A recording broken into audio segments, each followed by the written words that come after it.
લેડીઝમાં સ્ત્રીઓમાં around 40 વર્ષની આસપાસ શરીરનું વજન વધવા લાગે છે, એ પણ ખાસ કરીને લોઅર બેલી, હિપ્સ અને થાઇસના ભાગમાં.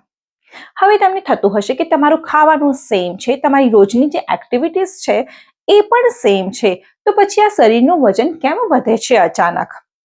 આનું શું કારણ હશે? તો આનું કારણ છે 40 વર્ષની આસપાસ આપણા શરીરમાં થતા હોર્મોનલ ચેન્જીસ, મેટાબોલિક શિફ્ટ્સ. 40 વર્ષની આસપાસ આપણા શરીરમાં આપણા હોર્મોનલ લેવલમાં ફેરફાર થવાનું સ્ટાર્ટ થઈ જાય છે. કેટલાક હોર્મોન્સ ઓછા થાય છે તો કેટલાક વધી જાય છે. એના કારણે આપણા શરીરમાં ઘણા ચેન્જીસ થાય છે અને એના રિઝલ્ટથી જ આપણું શરીર અને શરીરનું વજન વધે છે. હોર્મોન્સ જેમ કે ઇસ્ટ્રોજન, પ્રોજેસ્ટેરોન અને ટેસ્ટોસ્ટેરોન, આ હોર્મોન્સ શું થાય છે, જેમ જેમ ઉંમર વધે છે ને એમ એમ આ હોર્મોન્સ ઓછા થાય છે શરીરમાં, એનું લેવલ ઓછું થાય છે. આ હોર્મોન્સના લેવલ ઓછું થવાથી આપણા શરીરમાં જે મસલ્સ માસ હોય છે ને, એટલે કે આપણો સ્નાયુઓનો જથ્થો, એ ધીરે ધીરે ઓછો થાય છે. આપણી પાચન ક્રિયા પણ ધીમી પડે છે અને એની સાથે બીજું શું થાય છે કે આપણને ભૂખ પણ વધારે લાગે છે. રાઈટ?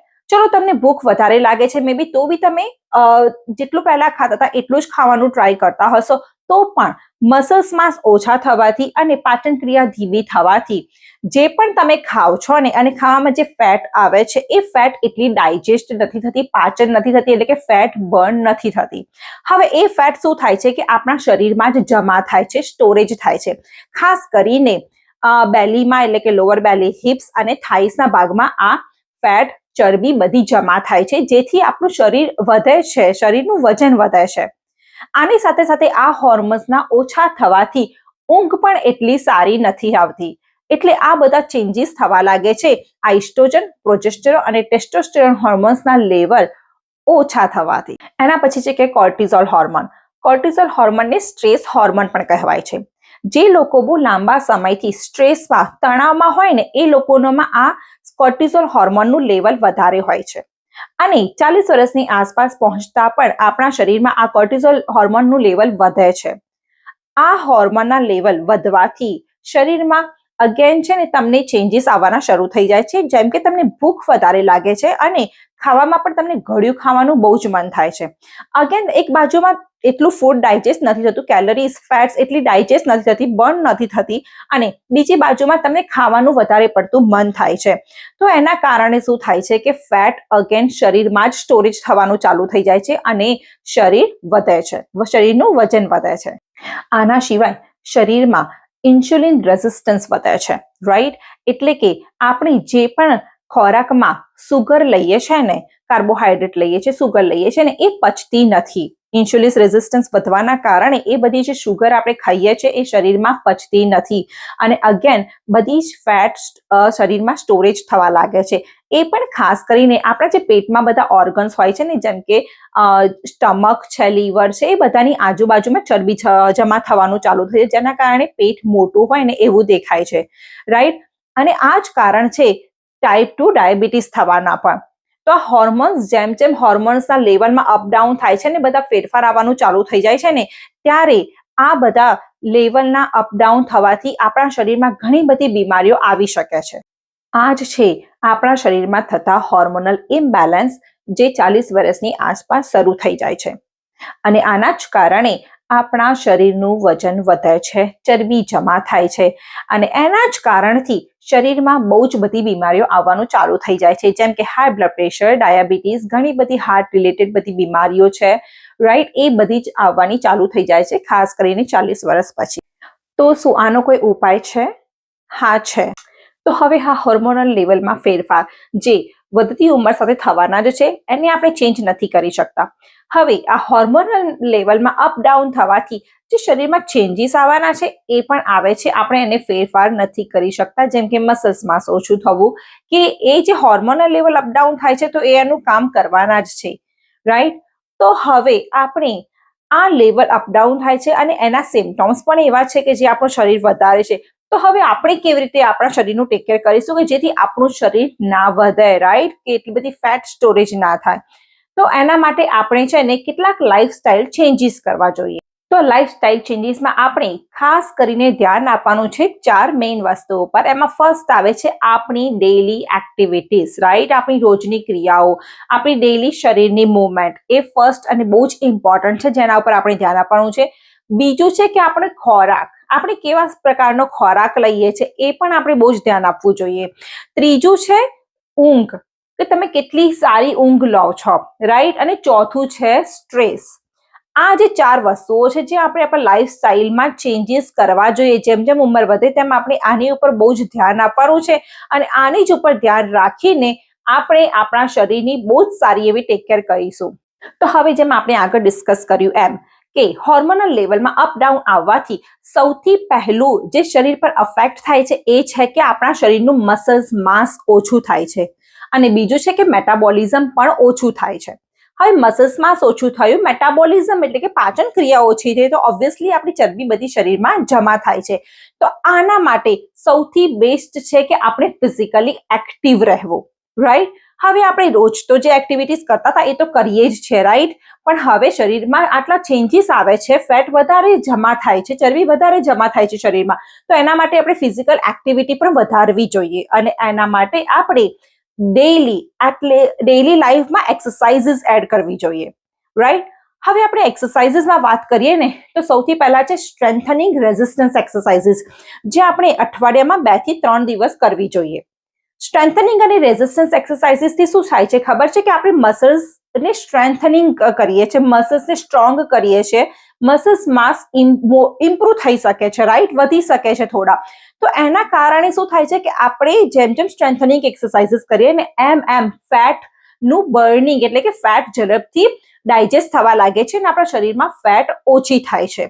તો સ્ટ્રેન્થનિંગ અને રેઝિસ્ટન્સ એક્સરસાઇઝીસ વીકમાં 2 થી 3 વખત જરૂરથી કરવી જોઈએ. આ સ્ટ્રેન્થનિંગ એક્સરસાઇઝીસમાં કોર સ્ટ્રેન્થનિંગ એક્સરસાઇઝીસ ઉપર વધારે ઇમ્પોર્ટન્સ આપવું જોઈએ. કેમ કે આ બધા હોર્મોનલ ફેરફાર થવાથી લેડીઝમાં ખાસ કરીને ફેટ છે ને એ સ્ટોરેજ પેટ, હિપ્સ અને થાઇસના ભાગમાં થાય છે.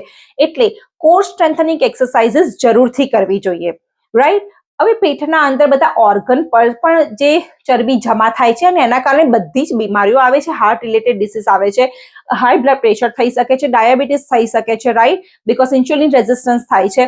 તો આ બધા પ્રોબ્લેમ્સના કારણે બધી બીજી ઘણી બધી મેડિકલ બીમારીઓ આવે છે. તો આ ડેઈલી કોર સ્ટ્રેન્થનિંગ એક્સરસાઇઝીસ કરવાથી આપણે આ બધી બીમારીઓ જે આવે છે એનાથી પણ બચી શકીએ છીએ. તો હવે આ સ્ટ્રેન્થનિંગ અને એરોબિક એક્સરસાઇઝીસ રેગ્યુલર કરવાથી આપણે આપણા વધતા શરીરને મેનેજ કરી શકીએ છીએ, એટલે કે વેઇટ મેનેજમેન્ટ કરી શકીએ છીએ, અને એના કારણે આવતી કેટલીક જે બીમારીઓ છે ને એના પરથી પણ દૂર રહી શકીએ છીએ. હવે એક્સરસાઇઝીસ તો આપણે કરી લઈશું, પણ એની સાથે સાથે ખોરાક પર ધ્યાન આપવું પણ એટલું જ જરૂરી છે.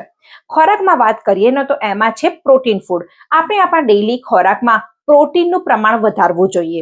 શું થાય છે કે જેમ પ્રોટીન જેટલું વધારે હશે ને એમ આપણા મસલ્સ માસ વધે છે.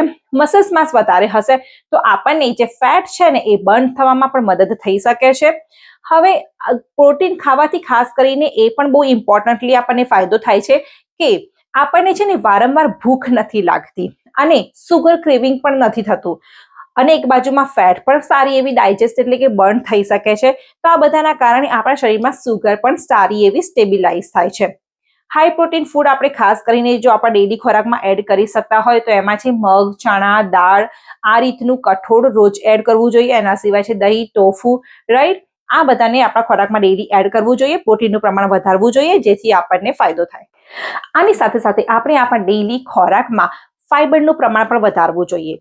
ફાઈબર કન્ટેનિંગ ફૂડ જેમ કે લીલા શાકભાજી, ઓટ્સ, કેટલાક ફ્રૂટ્સ, જવ, ફ્લેક્સીડ્સ કે પછી બીજા ઘણા બધા ફાઈબર કન્ટેનિંગ ફૂડ છે જેને આપણે આપણા ડેઈલી ખોરાકમાં એડ કરવા જોઈએ.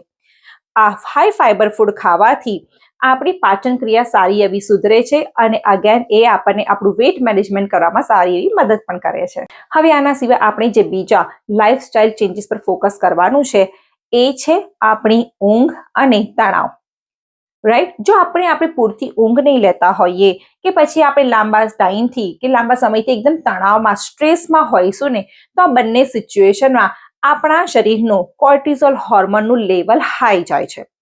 જ્યારે જ્યારે આપણા કોર્ટિઝોલ હોર્મોન, જેને સ્ટ્રેસ હોર્મોન કહેવાય છે, રાઈટ, એનું લેવલ જ્યારે પણ હાઈ થાય છે ને, ત્યારે એ અગેન આપણને વેઇટ ગેઇન કરવામાં મદદ કરે છે, જે આપણને કોઈને કરવું નથી, રાઈટ. તો ઓબ્વિયસલી આપણે આ કોર્ટિઝોલ ના હોર્મોનના લેવલને અપ જવા નથી દેવાનું, અને એના માટે આપણે દિવસમાં એટલીસ્ટ 7 થી 9 કલાકની ઊંઘ લેવી જરૂરી છે, રાઈટ. સારી ઊંઘ હશે, તમે સારું એવું ફ્રેશ ફીલ કરશો, રાઈટ, અને તમે કોઈ પણ તણાવથી પણ દૂર રહી શકો છો. અગેન સ્ટ્રેસ છે, જે તણાવ છે, જે તમે લાંબા ટાઈમથી, રાઈટ, એનાથી સફર કરી રહ્યા છો, એનાથી હેરાન થઈ રહ્યા છો, એને પણ તમારે બહુ સારી એવી રીતે ધ્યાન રાખવું જોઈએ. સ્ટ્રેસથી દૂર રહેવા માટે તમે લાઈફ સ્ટાઇલમાં, ડેલી લાઈફમાં યોગા, મેડિટેશન કે લાઇટ નેચર વોક એડ કરી શકો છો. આ બધું કરવાથી પણ તમે તમારા સ્ટ્રેસને કંટ્રોલ કરી શકો છો. તો ઊંઘ અને સ્ટ્રેસ આ બંને પર પણ બહુ જ ફોકસ કરવું જોઈએ, અને લાઇટલી ના લેવું જોઈએ, બીકોઝ અગેન આ તમને વેઇટ ગેઇન કરાવી શકે છે. તો આ છે બહુ જ ઇમ્પોર્ટન્ટ એવા લાઇફસ્ટાઇલ ચેન્જીસ, જે આપણને આપણું શરીરનું વજન વધતા કે પછી એના કારણે આવતી કોઈ પણ બીમારીઓથી બચાવી શકે છે. આ બહુ જ ઇમ્પોર્ટન્ટ વિડીયો છે. હું આશા રાખું છું કે તમને મારો આ વિડીયો બહુ હેલ્પફુલ લાગ્યો હશે. જો તમને મારો વિડીયો ગમ્યો હોય તો પ્લીઝ એને લાઇક, શેર અને સબસ્ક્રાઇબ કરવાનું ના ભૂલતા. અને તમને કોઈ પણ ક્વેશ્ચન હોય તો તમે મને કમેન્ટ કરી શકો છો, હું તમને એનો રિપ્લાય જરૂરથી આપીશ. થેન્ક યુ મારો વિડીયો જોવા માટે. તો bye, see you next time એક નવા હેલ્પફુલ વિડીયો સાથે. ત્યાં સુધી તમારું ધ્યાન રાખજો, હેલ્ધી રહો અને હેલ્ધી જીવો.